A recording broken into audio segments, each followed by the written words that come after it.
Hello,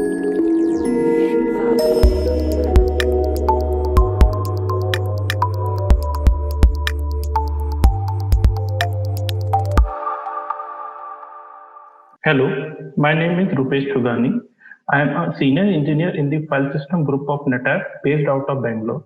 I have had 10 years of experience working in storage domain in the areas including file system, RAID, data mobility, and performance. Today in this session, I will be giving a brief overview of the emerging Edge IoT ecosystem. How is it different from the traditional data center, and what could be the key data management capabilities that will be required at the edge?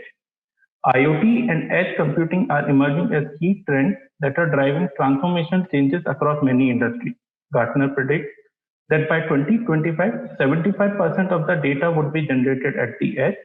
Most of this data is expected to be processed, used, discarded at the edge. Only selected portions will make it to either the data center or the cloud. As data management vendors, it is important to realize this shift in the industry and build solutions that can help mitigate challenges related to data management at the edge. It is equally important to look at this issue from fresh perspective and not to force fit existing solutions for traditional data centers and cloud in the edge ecosystem. Here is the agenda for today. First, we would have a brief introduction to the Internet of Things. Then we would look at where do we stand in IoT landscape today. What are the emerging verticals from IoT perspective? Then we would go over the key characteristic of the edge ecosystem, which would give us an idea of why edge ecosystem is so different from the traditional data center. Then we would look at what data management capabilities and features might be useful for this emerging ecosystem. Finally, we will summarize today's talk in a few succinct points. Let us first quickly describe what is Internet of Things. Internet of Things, or IoT as it is commonly referred as, is system of connected physical objects that are accessible over the internet or at least in some form of remote network. Some of the examples of IoT devices include wireless sensor, actuator, smart machines, connected vehicles. The concept of network connected smart devices has existed for a couple of decades. So the first generation of such devices lacked any ability to process the data they generated. All the data that was generated was sent to a central place, referred to here as the core, which was typically a traditional data center. In the data center also, the data was just used for the purpose of monitoring and tracking these devices. Typically, a human was involved to make an inference from the data being reported back. Moving forward, IoT devices have started becoming more intelligent. They are capable of selectively capturing the data instead of being always on. An example of this is new AI-enabled CCTV camera that can capture video only when motion is detected in the field of view. Another example is a pressure sensor with ability to trigger an alarm if pressure becomes too high or too low without involvement of a human in between. We are now going towards next generation of IoT devices that are not only going to be intelligent, but also autonomous. They will be able to learn from surroundings to improve the model and make better decisions. There are three key technological trends that is driving us to move towards next generation of IoT. Firstly, it is the emergence of low-cost sensors and devices that will result in millions of such devices being deployed and generating large amount of data. Then these devices can enable new use cases at the edge. Second is the wider adoption of new short-range network technology such as Bluetooth Low Energy, Zigbee, as well as more longer-range technologies such as 5G. BLE and Zigbee consume much lesser power, allowing these edge devices to run for much longer duration. 5G enables collection of increasingly large amount of data by providing a wider pipe compared to the existing network technology. At shorter distances, 5G can provide a low latency communication channel that will enable use cases such as augmented reality, autonomous vehicle, and distributed gaming. All of these require ability to process and respond to event in the real time. Additionally, almost all of the data generated at the edge is generated by machines and could be characterized as either video or audio data or time series data. These datasets play very well with the AI, especially the deep learning techniques. These datasets also provide large set of data points, which is typically required for training deep learning models. Emergence of AI is also pushing towards a more autonomous edge. The proximity of significant computing power with high bandwidth, low latency network connections to the consumer devices is enabling new class of high value services never before possible, such as virtual and augmented reality, streaming interactive games, micro betting, and visual inspection of physical processes. There are multiple industries that are going to be affected by emergence of IoT and edge computing, but customers across three verticals might see the most significant benefit from the emergence of IoT. The industrial IoT comprises of connected sensors, cameras, instruments deployed in manufacturing, mining, energy, oil exploration, and logistic industry. These industries are trying to utilize IoT for use cases such as better management of plant resources, using data analytics to figure out what would be best practices for running the plant. In the past, data generated by these industries wasn't seen as something that needed to be protected, secured, and archived, but with the increased compliance needs, it is becoming important for various industries to implement auditable quality assurance processes on each item manufactured. This requires that the data generated should be backed up and be discoverable when required. Another vertical that is getting overhauled is the video surveillance industry. We have already started seeing cameras with intelligent analytics built into it. These cameras are capable of capturing data as and when required.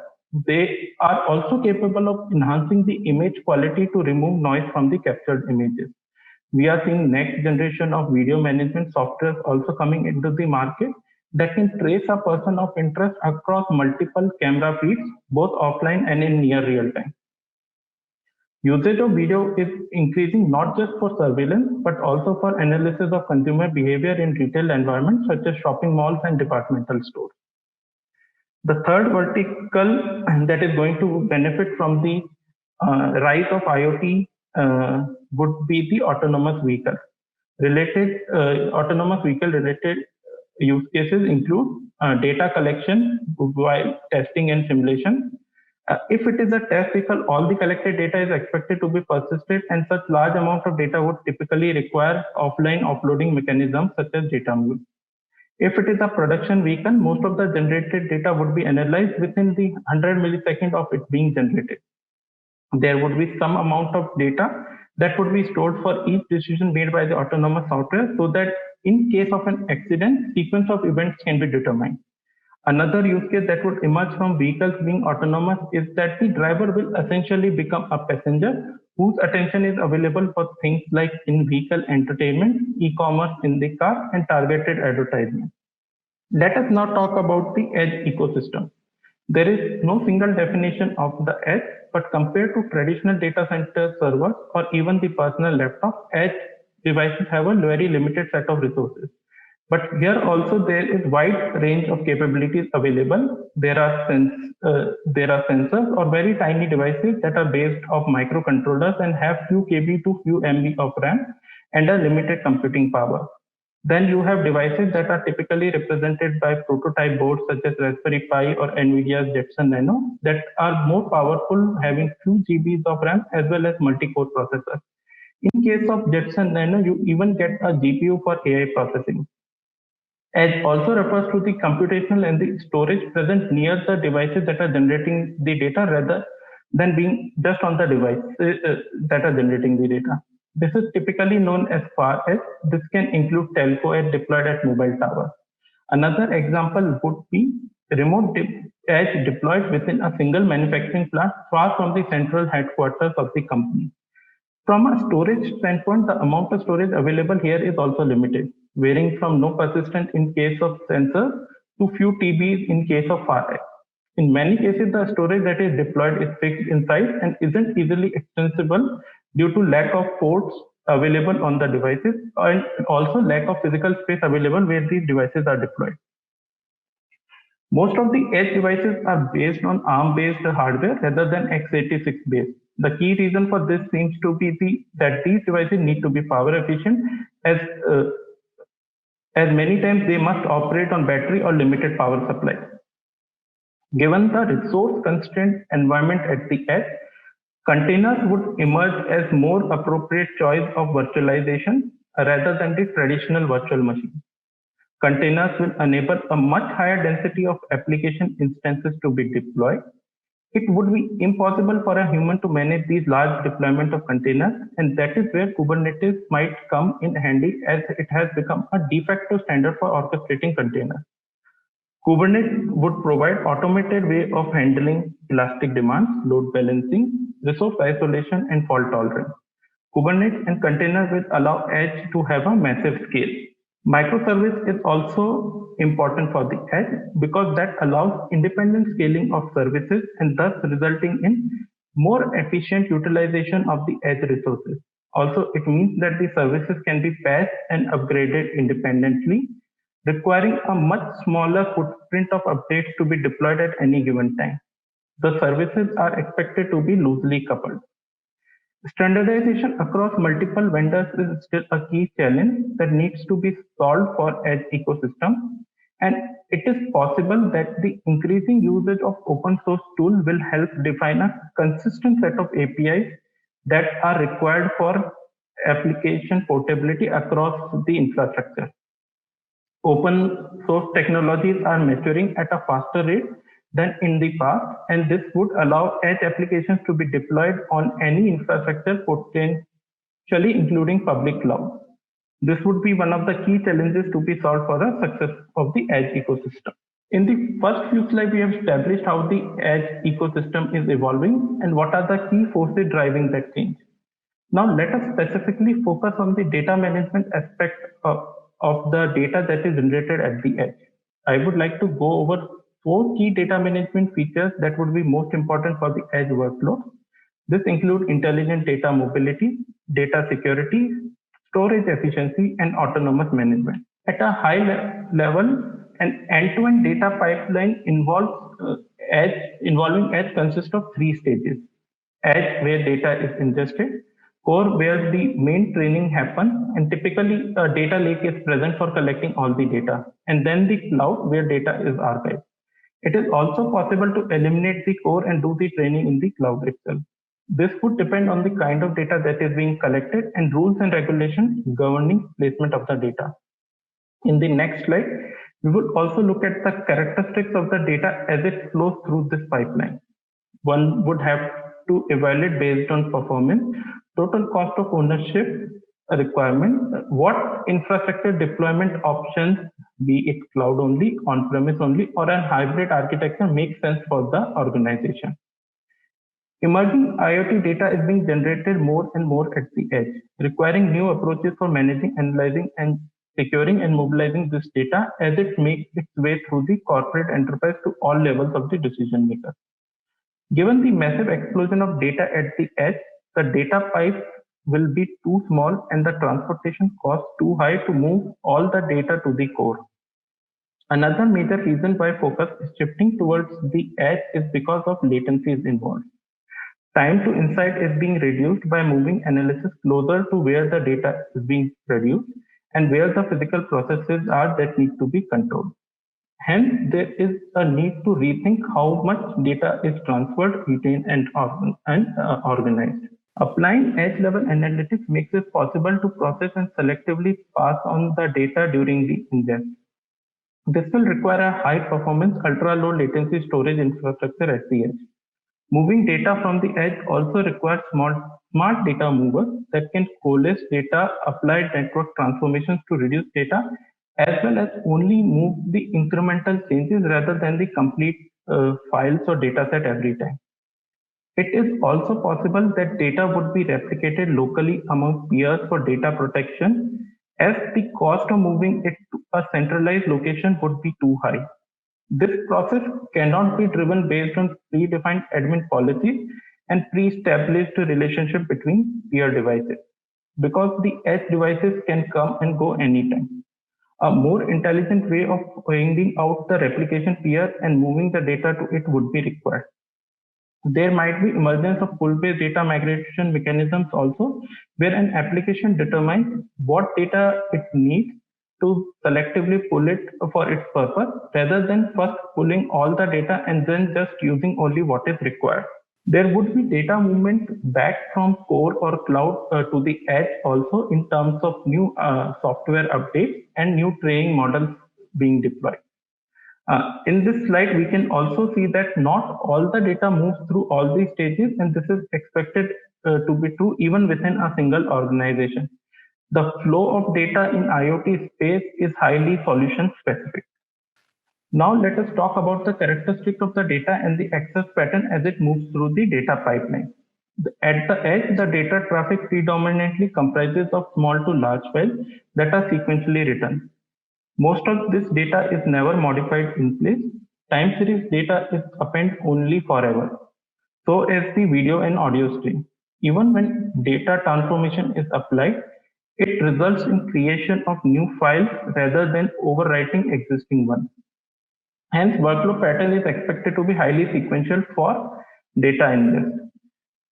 For the inferencing, we are seeing rise of inference-only GPUs being used at the edge. If near real-time insights are required, the inference would be happening as data is being ingested, and that means access will be all in memory reads, and persistent storage will not be involved. In case stored data is read, most of those reads would be sequential. Sequential reads would also happen when data is moved to core or cloud. At the core, traditional big data architectures have encouraged all the data to be transferred into a single data lake, which is either HDFS or S3 based.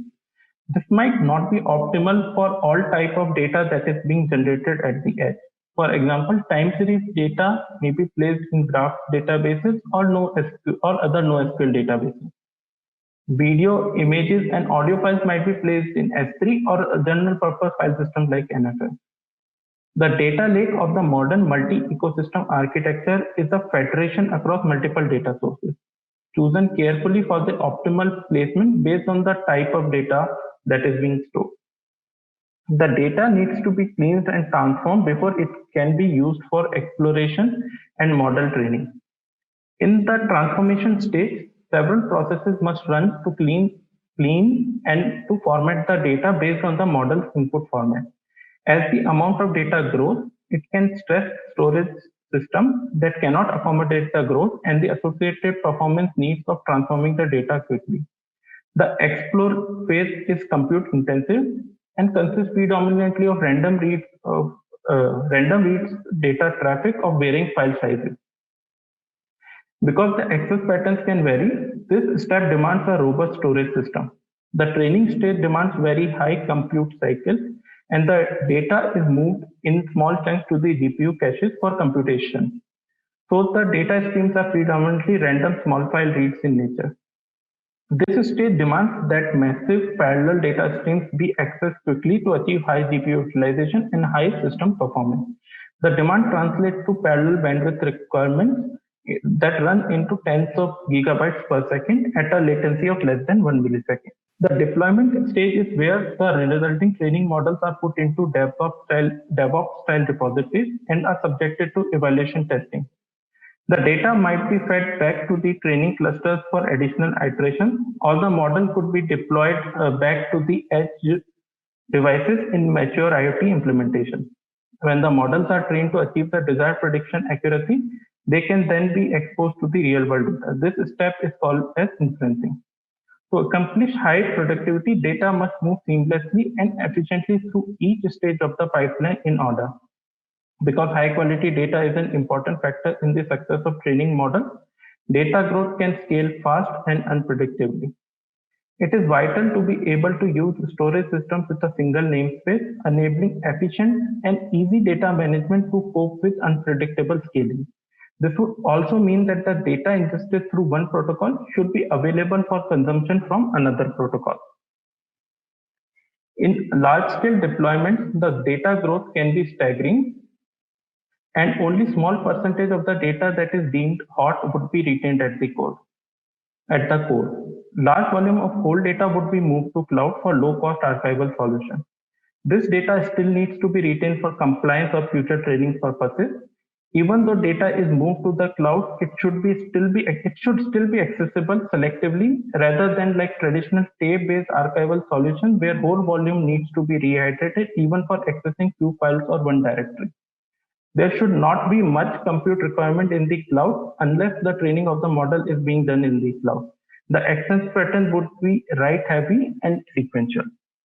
Let us now talk about the data security. Edge computing is expanding the threat surface of security by having sensitive data stored in a distributed manner. It is much easier to secure few data centers than hundreds and thousands of remote edge devices or micro data centers deployed across the globe. From a software standpoint, the beginning point of security would be a secure boot. Devices deployed should be able to recognize that the image being deployed is genuine and has not been tampered with in any manner. Edge devices can benefit from encryption of data at rest as well as encryption of data in motion. With the distributed nature of deployment of the edge devices, it will not be possible to physically secure all these devices. Hence, data at rest encryption becomes very important in case the device is stolen. The data will also travel over the shared network, hence encrypting the data over the wire is equally important to prevent data leak. In more evolved edge scenarios, there will be a need to provide governance of data to adhere to the enterprise and regional compliance needs as data moves across the data fabric. Some of the data generated at the edge might have sensitive content like the geolocation of surveillance cameras, faces of the people in the image. Other data stream might contain personal data like lab samples of the people that are collected at remote locations from mobile clinics. This would first require identifying all the data that is being generated at the edge and cataloging it. Once it is cataloged, it would be important to clearly categorize the data into specific categories that have common understanding across the organization. This would allow consistent set of policies to be defined and applied to the data. Storage system can help in automating some of these aspects by implementing policy-based workflows associated with various standard data categories. Now, let us look at what are the key challenges associated with data security at the edge. The first key challenge associated with data security at edge involves power efficiency of the various encryption and cryptographic solutions. As we have established earlier, edge devices run in a resource-constrained environment. Hence, power efficiency is of utmost importance. We might see GPUs and dedicated hardware accelerator being utilized for this purpose if they can provide the same functionality in a much more power efficient manner. Another challenge is device management and identification. Traditional mechanisms such as Active Directory and LDAP work in a centrally managed environment which aren't well suitable for the edge deployment. Such large number of devices. Traditional key management systems work well in a centralized environment but might not be able to scale for millions of devices. The network traffic required for devices to communicate with a centralized key server will not allow traditional solutions to scale. Also, in some cases, the devices that need to be secured have low or no connectivity to a central location.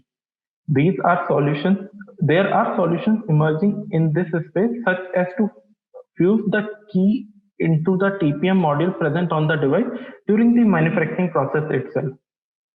These keys are only known to the vendor, which would mean that customer will get logged in with the vendor. Most solutions are likely to emerge in this space. Now let us talk about the storage efficiency. The data created at the edge is different from the traditional home directory document transactional log records, virtual machine data that is typically present in the traditional data center. The data generated at the edge cannot be compressed. Consider the three largest category of data being generated at the edge: video, audio, and telemetry data.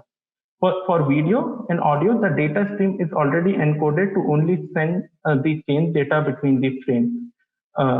The time series data is also coming from a time series database, which understands the data format and is already compressing the data. Hence, by the time data hits the storage, it is already in compressed form. Additionally, the edge data has little to no deduplication in it. This means that the traditional way of doing compression and deduplication would not be very suitable for data that is generated at the edge. A storage system might start to peek into the incoming data to do data type and data format aware storage efficiency technique. One example of it is the LASIP compression, which is specifically used for the LiDAR data. Storage systems might also integrate time series databases into the storage stack itself to provide a better ability for to be able to better able to store the telemetry data and provide add-on services on top of it, such as data transformation.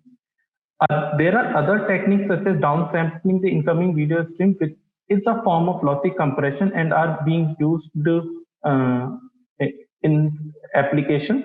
But it is not very clear if this is something where a storage system can take a call. Till now, storage systems have never compromised on the fidelity of the data being stored.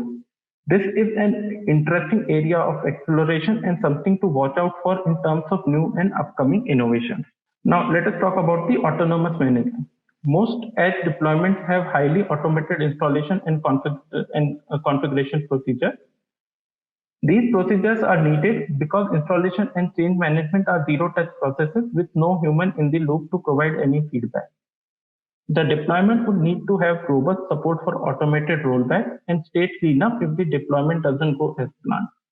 Most of the edge devices will be deployed in headless manner with no monitor, no keyboard or mouse attached to the systems to provide input or look at the screen to see what is going on. Consider a deployment that is located in a far away mining site or on a windmill farm located off the coast or in the ocean, or a submerged micro data center. In all these cases, on-site serviceability is either difficult or nearly impossible. This requires that the edge devices should be capable of self-diagnosing and healing. From a storage point of view, this means that data corruptions, incorrect configuration should be detected and corrected automatically and incrementally. If the connectivity to such deployment is also limited, then it is possible that the data is moved to based on offline mechanism. Hence, the data is stored on these edge devices for a much longer duration. If the problem cannot be corrected, the system should be capable of operating gracefully in degraded mode instead of falling off the cliff. The software deployed at the edge should be capable of receiving updates, verifying that the update is from a trusted source and is genuine, and then deploying it without any human intervention, and then reporting the status back to its central unit. With the DevOps model of development, which relies on continuous integration and frequent releases, updates would be more common than what happens in a typical data center. As we had discussed earlier, Kubernetes has become a de facto standard for container orchestration and will play a crucial role in autonomous management at the edge. It could be deployed as an edge local instance or as a managed service for the cloud, as a managed service from the cloud. Given the exponential growth of the edge-based devices, they cannot be monitored by a central unit that is polling for events. Hence, publisher-subscriber architecture for various events become important. The edge devices can publish data when relevant events happen, which can be subscribed by authorities responsible for monitoring the device. The storage systems might also start supporting PubSub semantics for the data. By adding a brokering capability in storage, developer-centric data movement can be allowed across the data fabric. By providing this facility, storage can now be treated as a data switch that stores, processes, and forwards the data based on the predefined policies. Another important aspect of data management at the edge is to securely isolate workload and provide QoS guarantees. Noisy neighbor can be a big issue in the edge as devices might misbehave. QoS would also be required to guarantee performance requirement of many real-time workloads being deployed at the edge, which are highly sensitive to latency. Such workloads include micro-battery, augmented reality, and autonomous vehicles. I am at the end of my presentation, and I would like to quickly summarize few of the key key takeaways from today's talk. Firstly, we are seeing that most of the data in the future will be generated and consumed at the edge because transmitting all the data back to a central location is both expensive and not very performant. This means that instead of data moving to compute is moving to where the data is generated, giving rise to the edge computing. Next generation of IoT architecture would be driven by distributed compute models and microservices. Containers and Kubernetes will play a key role in this architecture. Edge ecosystems are different from traditional data centers. These are highly decentralized and distributed ecosystems, which are also resource constrained and sometimes not easily serviceable. They are not going to be managed by the admin. Highly desirable data management capabilities include intelligent data mobility, data security, storage efficiency, and autonomous management. Delivering these capabilities in a consistent way across edge, core, and cloud environment will be of a very high value. Thank you. This is the end of my talk. Thanks a lot for those who have attended this session.